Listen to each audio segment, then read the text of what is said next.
મને longest હેરનો record મળ્યો છે. યુ હેવ સચ અ બ્યુટીફુલ હેર, એ તો દેખાઈ જ રહ્યું છે. હું મારી હાઇટ જેટલા મારા હેર્સ હતા, હમણાં જ મેં ડોનેટ કરાયા કેન્સરમાં, તો એના માટે મને રેકોર્ડ મળ્યો છે. પછી જ્યારે કોરોના ટાઈમ હતો ત્યારે હું આમ જોતી હતી કે સ્ટ્રીટ ડોગ્સ ફરતા હતા, તો મને એમને કંઈ ફૂડ ખવડાવતું, તો મેં મમ્મીને આ વાત શેર કરી. તો પછી મમ્મીએ કીધું કે તું કંઈ અર્ન કર અને પછી એમને ખવડાવ. તો એને મને આઈડિયા આપ્યો. હું ડૂડલ ડ્રોઈંગ બહુ સારી રીતે કરતી હતી, તો એને આઈડિયા આપ્યો કે હું ઓનલાઈન ક્લાસ કરું. તો મેં ઓનલાઈન ક્લાસ કરીને હું કિડ્સને ડૂડલ ડ્રોઈંગ શીખવાડતી હતી અને એનો મને રેકોર્ડ મળ્યો છે. અને હું એક યજ્ઞ કરું છું, અગ્નિહોત્ર યજ્ઞ. એ સનસેટ ટાઈમ અને સનરાઈઝ ટાઈમ પર થાય છે.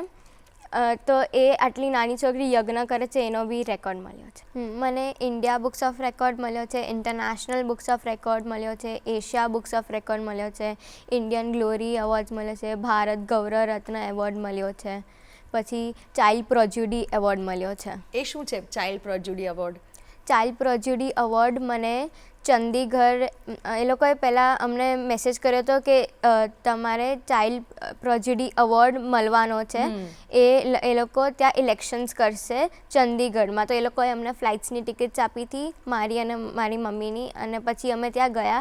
ત્યાં એ લોકો બહુ બધી સ્ટુડન્ટ્સ હતા અલગ અલગ કેટેગરીના, તો એ લોકોને સ્ટેજ પર બોલાવીને એમના બારેમાં એ લોકોને બોલવાનું હતું. ઓકે. અને પછી એ લોકો એમાંથી ઇલેક્ટ કરશે કે કોણ કેપેબલ છે, કોણ નથી. તો એમાં બી મેં મારી સ્પીચ આપી હતી. પછી એ લોકોએ મને સિલેક્ટ કરી અને ત્યાં જ મને ઇન્ડિયન ચાઇલ્ડ પ્રોજ્યુડી એવોર્ડ મળ્યો.